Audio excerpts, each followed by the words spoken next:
Persons culpable of smuggling contraband into the prisons do not exclude law enforcement officers, especially prison officers. That's according to Prison Director Gladwin Samuels. Talk about sanitizing the prison. Today you search, you find 80 phones. Tomorrow you search, you find another 50 phones. Would you admit that some of your prison officers are involved in smuggling some of these same cell phones into the prisons? So you're asking me to say to you again what I've been saying all of the time? I'm asking you that. The thing is, there are various means by which these cell phones are likely making its way into the prison, and the possibility of staff colluding or working for prisons has never been ruled out. A perfect example is the July 9 Camp Street blaze.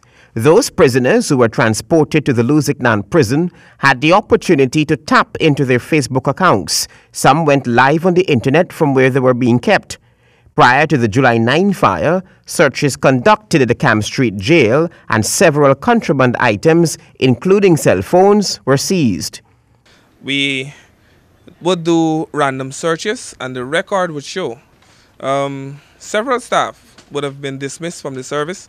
We also had several persons who have been sent to prison for their involvement in terms of smuggling cigarette, marijuana, cell phones, and so forth into the prison. The smuggling of contraband into the prison is a very lucrative business. Time and time again, we hear and read of prison officials who receive payments from inmates to smuggle contraband such as tobacco, marijuana, and cell phones into the prison.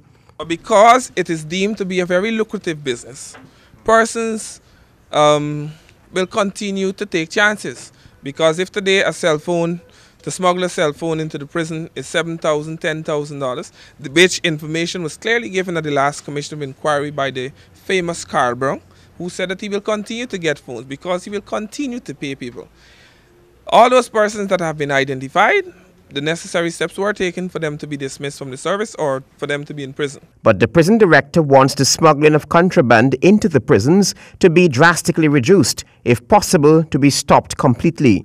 I am confident that with our proposal submitted, which should see us acquiring some very modern scanners and so on when Georgetown Prison is re-operationalized, that will reduce the frequency at which staff and other persons who enter the prison would attempt to smuggle, whether it is cell phone or other forms of contraband, into the facility. Travis Chase, HGP Nightly News.